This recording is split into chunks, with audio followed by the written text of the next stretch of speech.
സിൻബാദിന്റെ അത്ഭുതയാത്രകൾ. 1001 രാവുകളിലെ സാഹസിക കഥാപാത്രമാണ് സിൻബാദ് എന്ന നാവികൻ. ബാഗ്ദാദിലെ ഒരു ധനികന്റെ മകനായ സിൻബാദ് അച്ഛന്റെ മരണശേഷം സമ്പത്തിന്റെ നല്ലൊരു ഭാഗം ധൂർത്തടിച്ച് നശിപ്പിച്ചു. ഒടുവിൽ സിൻബാദ് നാടുവിടാൻ തീരുമാനിച്ചു. അവശേഷിച്ച സമ്പാദ്യം കൊണ്ട് കുറെ ചരക്കുകൾ വാങ്ങിയ സിൻബാദ് മറ്റു യാത്രികർക്കൊപ്പം ബാഗ്ദാദിൽ നിന്നും കപ്പലിൽ യാത്ര തിരിച്ചു. അതായിരുന്നു സിൻബാദിന്റെ ഒന്നാമത്തെ യാത്ര. പിന്നീടുള്ള ഓരോ യാത്രയും സിൻബാദിന് ഓരോ പരീക്ഷണങ്ങളായിരുന്നു. സിൻബാദിന്റെ ചില യാത്രകളാണ് ഈ ലക്കം. സിൻബാദും രാക്ഷസനും. ഒരിക്കൽ സിൻബാദ് വിലപിടിച്ച ചരക്കുകളുമായി ബസ്രയിലെ തുറമുഖത്തുനിന്ന് കപ്പലിൽ കയറി യാത്രയായി. ഇത്തവണ കച്ചവടം നടത്തി ധാരാളം പണം സമ്പാദിക്കണം. കപ്പൽ പല തുറമുഖങ്ങളിലും അടുപ്പിച്ചു. അവിടെയെല്ലാം സിൻബാദിന് നല്ല കച്ചവടം ലഭിച്ചു. ഹാവൂ, ഇത്തവണ നല്ല ലാഭമാണ്. കപ്പൽ പിന്നെയും മുന്നോട്ടു നീങ്ങി. നടുകടലിൽ എത്തിയപ്പോൾ ഹമ്മോ, ചതിച്ചു ഞേ! സിൻബാദും മറ്റു യാത്രികരും കപ്പിത്താന്റെ ചുറ്റും കൂടി. എന്തുപറ്റി? കാറ്റിൽപ്പെട്ടു നമുക്ക് വഴിതെറ്റി. കുഴപ്പം പിടിച്ച ഒരു സ്ഥലത്താ നമ്മൾ എത്തിയിരിക്കുന്നത്. എന്തു കുഴപ്പം? അങ്ങോട്ട് നോക്കൂ, ആൾക്കുരങ്ങുകളുടെ ദ്വീപാണത്. അവിടെ അകപ്പെട്ടവരാരും ജീവനോടെ തിരിച്ചു പോയിട്ടില്ല. ഹമ്മോ, നമ്മുടെ കഥയും കഴിഞ്ഞതു തന്നെ.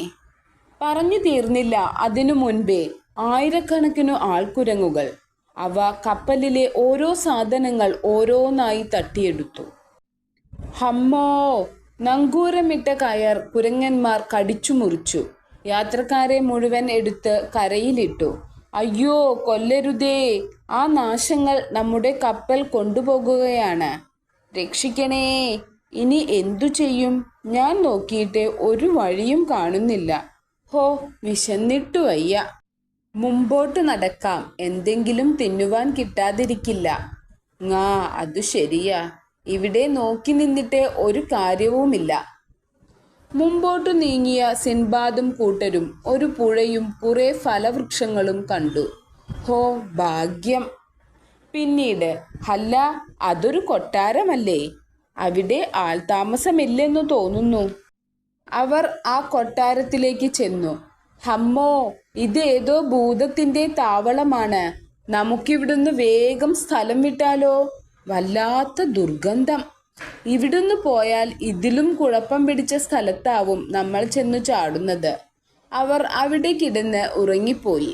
കുറച്ചു കഴിഞ്ഞപ്പോൾ, ഹമ്മോ, എന്താണത്? ഇടിമുഴക്കമാണോ? അല്ലാ! രാക്ഷസൻ അവിടെ ഇരുന്ന് ഓരോരുത്തരെയായി എടുത്തു പരിശോധിച്ചു. എന്നിട്ട്, എന്നെ കൊല്ലരുതേ! ഹായ്! കപ്പിത്താനെ വിഴുങ്ങിയിട്ട് അവൻ അവിടെ കിടന്ന് ഉറക്കമായി. നേരം പുലർന്നപ്പോൾ, ഹമ്മ, അവൻ എഴുന്നേൽക്കുകയാണ്. രാക്ഷസൻ പുറത്തേക്കു പോയി. അവൻ നമ്മളെയും കൊന്നു തിന്നും. ഒളിച്ചിരിക്കാൻ പറ്റിയ സ്ഥലം വല്ലതുമുണ്ടോ എന്ന് നോക്കാം. എന്നാൽ നിരാശയായിരുന്നു ഫലം. ഒരു ഗുഹ പോലുമില്ല. അന്നു രാത്രിയിലും രാക്ഷസൻ ക്രൂരത ആവർത്തിച്ചു. പിറ്റേന്നു രാവിലെ രാക്ഷസൻ പോയപ്പോൾ, ഇനി ഇവിടെ നിൽക്കണ്ട, നമുക്ക് കടലിൽ ചാടി മരിക്കാം. എന്നാൽ എല്ലാവരും അതിനോട് യോജിച്ചില്ല. ഞാൻ പറയുന്നത് കേൾക്കൂ, നമുക്ക് ഈ രാക്ഷസനെ കൊല്ലാം. അവനെ കൊല്ലാനാണ് തീരുമാനമെങ്കിൽ ഉടൻ ഒരു ചങ്ങാടമുണ്ടാക്കണം. അവർ കടൽക്കരയിൽ ചെന്ന് വലിയ ഒരു ചങ്ങാടമുണ്ടാക്കി. അതിൽ കുറെ പഴങ്ങൾ ശേഖരിച്ചു വെച്ചു. ഇനി വേഗം കൊട്ടാരത്തിലേക്ക് പോകാം. അവർ കൊട്ടാരത്തിലെത്തി. കുറച്ചു കഴിഞ്ഞപ്പോൾ രാക്ഷസൻ വന്ന് ഉറക്കം തുടങ്ങി. ഇനി ഒട്ടും അമാന്തിച്ചുകൂടാ. വേഗം കുന്തം എടുക്കൂ. ഹഹാ, ശരിക്കങ്ങ് ചുട്ടു പഴുക്കട്ടെ. പിന്നീട്, ഹാ! ഹമ്മോ, എൻ്റെ കണ്ണ്! അവൻ തിരിച്ചു വരുന്നതിന് മുമ്പ് സ്ഥലം വിടാം. അതെ. സിൻബാദും കൂട്ടരും കടൽക്കരയിലെത്തി. അപ്പോൾ, ഹമ്മോ, അവൻ്റെ ഭാര്യയുമുണ്ട്. വേഗം ചങ്ങാടത്തിൽ കയറിക്കോ. അങ്ങനെ ഒരുവിധം രക്ഷപ്പെട്ട അവർ ഒരു ദ്വീപിൽ എത്തിച്ചേർന്നു. ഇനി ഇവിടെ എന്തൊക്കെ ആപത്തുകളാണാവോ കാത്തിരിക്കുന്നത്. ഇരുട്ടു വീണു തുടങ്ങി. നമുക്ക് ആ മരത്തിൽ കയറിയിരിക്കാം. അവർ മരത്തിൽ കയറി. പക്ഷേ ആ കൂറ്റൻ സർപ്പം സിൻബാദിന്റെ ഏതാനും ചെങ്ങാതിമാരെ അകത്താക്കി. രക്ഷിക്കണേ, നമ്മുടെ ഗതിയും ഇതുതന്നെയാ. അതെ, ആ സർപ്പത്തിന്റെ താവളം അടുത്തെവിടെയോ ആണ്. അന്നു രാത്രിയിൽ സിൻബാദിന്റെ അവശേഷിക്കുന്ന ചെങ്ങാതിമാരെയും സർപ്പം വിഴുങ്ങി. രക്ഷിക്കണേ, അടുത്ത ഊഴം എന്റെയാണ്. രക്ഷപ്പെടാൻ എന്താണ് മാർഗം? അത് തന്നെ. സിൻബാദ് നീളമുള്ള കുറേ മരക്കമ്പുകൾ ശേഖരിച്ച് ദേഹത്തു വെച്ചു കെട്ടി. അന്നു രാത്രിയിലും പതിവ് പോലെ സർപ്പം വന്നു. സിൻബാദിനെ വിഴുങ്ങാൻ സർപ്പം ആവുന്നത് ശ്രമിച്ചു. ഒടുവിൽ ഹാവൂ, അത് തിരിച്ചു പോവുകയാണ്. ഇനി ഇവിടെ നിന്നാൽ ശരിയാവില്ല. സിൻബാദ് ദ്വീപിന്റെ മറുവശത്തെത്തി. അപ്പോൾ ഒരു കപ്പലല്ലേ അത്? രക്ഷിക്കണേ, രക്ഷിക്കണേ.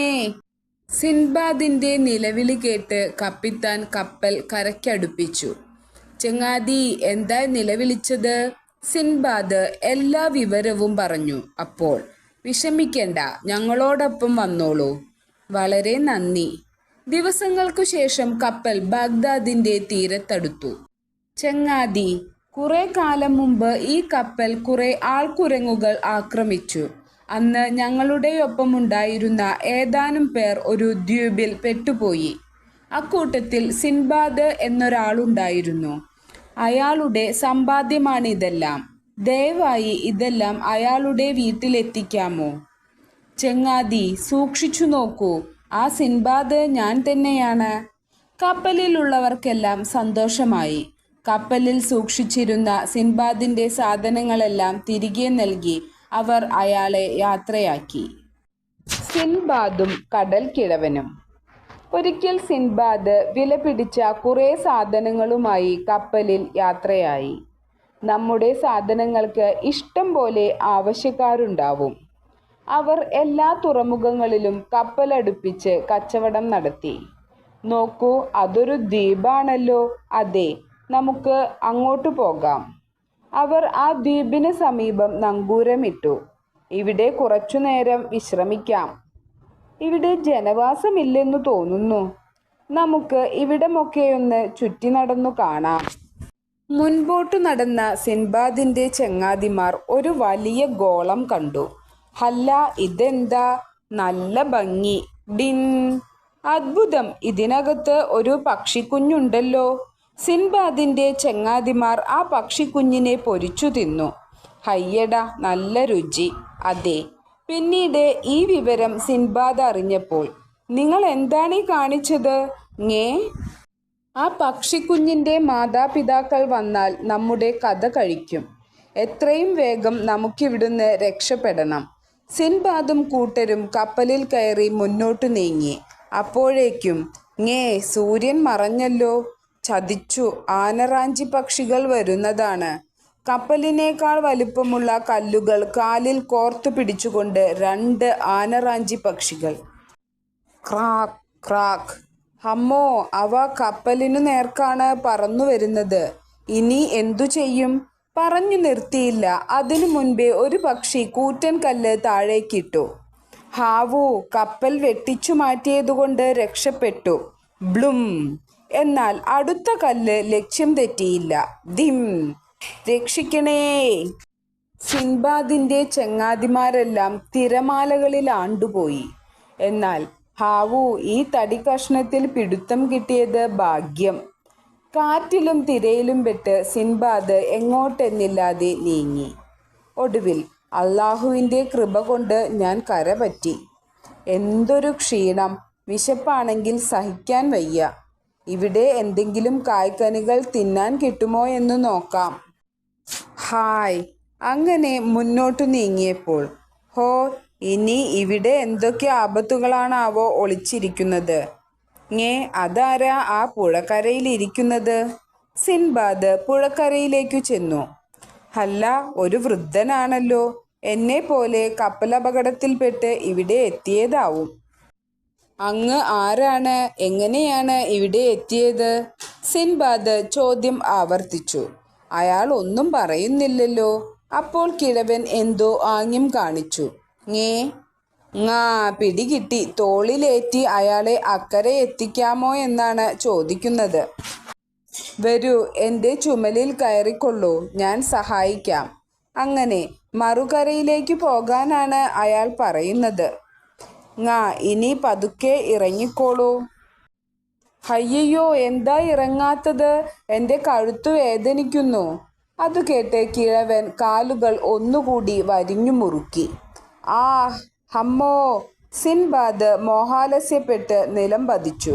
കുറെ കഴിഞ്ഞ് കണ്ണു തുറന്നപ്പോൾ, "ഹോ, ആ നാശം പിടിച്ച കിഴവൻ എൻ്റെ കഴുത്തിൽ തന്നെയുണ്ട്." "ങ്ങും." "ആ മരത്തിനടുത്ത് പോയി നിൽക്കുവാനാണ് കിഴവൻ പറയുന്നത്." സിൻബാദ് കുറെ മുന്തിരിക്കുലകൾ ശേഖരിച്ച് പിഴിഞ്ഞ് ചുരയ്ക്കാത്തോടിൽ നിറച്ചു. "4-5 ദിവസം കഴിയട്ടെ, ഇത് പുളിച്ചാൽ നല്ല വീഞ്ഞു കിട്ടും." 4-5 ദിവസം കഴിഞ്ഞപ്പോൾ ഹയ്യടാ, വിചാരിച്ച പോലെ ഒന്നാന്തരം വീഞ്ഞ് തയ്യാർ. ഗ്ലബ് ഗ്ലബ്. വീഞ്ഞു കഴിച്ചതോടെ സിൻബാദിന്റെ ക്ഷീണമെല്ലാം മാറി. അയാൾക്ക് നല്ല ഉത്സാഹമായി. ലാ ലാ ലാലലാ. സിൻബാദിന്റെ ഭാവമാറ്റം കിഴവൻ ശ്രദ്ധിച്ചു. അയാൾ വീഞ്ഞിനു വേണ്ടി കൈനീട്ടി. "കിഴവന് കൊടുക്കാം, അല്ലെങ്കിൽ അയാൾ എന്നെ കഴുത്തു ഞെരിച്ചു കൊല്ലും." സിൻബാദ് നൽകിയ വീഞ്ഞ് കിഴവൻ ഒറ്റ വലിക്ക് അകത്താക്കി. അതോടെ ഹ ഹ ഹ ഹി ഹി ഹി ഹി. കിഴവന്റെ തലയ്ക്ക് ലഹരി പിടിച്ചെന്നു തോന്നുന്നു. കാലുകൾ അയഞ്ഞ് കിഴവൻ നിലത്തേക്ക് മറിഞ്ഞു വീണു. ഇനി ഈ പിശാചിനെ വെറുതെ വിട്ടാൽ പറ്റില്ല. ദിം. സിൻബാദ് ഒരു വടിയെടുത്ത് കിഴവനെ അടിച്ചു പൊടിയാക്കി. എന്നിട്ട് എത്രയും വേഗം സ്ഥലം വിടണം. "ഹാവൂ, ഒരു കപ്പൽ നങ്കൂരമിട്ടിട്ടുണ്ട്. എന്നെയും നിങ്ങളോടൊപ്പം കൊണ്ടുപോകാമോ?" "ശരി സുഹൃത്തേ, എങ്ങോട്ടാ പോകേണ്ടത്?" "കരയിൽ ഇറങ്ങിയാൽ എന്തെങ്കിലും ജോലി കിട്ടുമോ?" "ഹഹ, ജോലി വേണോ? എൻ്റെ ഒപ്പം വന്നാൽ മതി." വാനര നഗരം എന്ന പട്ടണത്തിൽ അവരിറങ്ങി. ആൾക്കാരെല്ലാം വലിയ ചാക്കുമായി എങ്ങോട്ടാ ധൃതിയിൽ പോകുന്നത്? "പറയാം, ഇതാ ചാക്ക്. കുറെ കല്ലുകൾ പെറുക്കി എൻ്റെ ഒപ്പം വാ. അതാണ് തെങ്ങ് എന്ന മരം. നീ ആ കുരങ്ങന്മാരെ കല്ലെടുത്ത് എറിയ്." സിൻബാദ് കുരങ്ങന്മാരെ എറിഞ്ഞു. അരിശം മൂത്ത കുരങ്ങന്മാർ തേങ്ങകൾ പറിച്ചെറിഞ്ഞു. ദക് ഡിം. "ആട്ടെ, ഇതെന്തിനാണ്?" "ഇതിനു കമ്പോളത്തിൽ നല്ല വില കിട്ടും. ഇങ്ങനെ തേങ്ങകൾ ശേഖരിച്ചു വിൽക്കുക ഇവിടെ പതിവാ." "ഓഹോ. ങ്ങും, വരിൻ, കമ്പോളത്തിലേക്കു പോകാം." അവർ കമ്പോളത്തിലെത്തി. "ഇതാ 20 ദിനാർ. സംഗതി കൊള്ളാമല്ലോ." അങ്ങനെ സിൻബാദ് ചങ്ങാതിയോടൊപ്പം തേങ്ങ ശേഖരിച്ചു വിൽക്കുന്നത് പതിവാക്കി. "ഹാവൂ, ഇപ്പോൾ കയ്യിൽ 1000 നാണയമുണ്ട്. നീ എന്താ ആലോചിക്കുന്നത്?"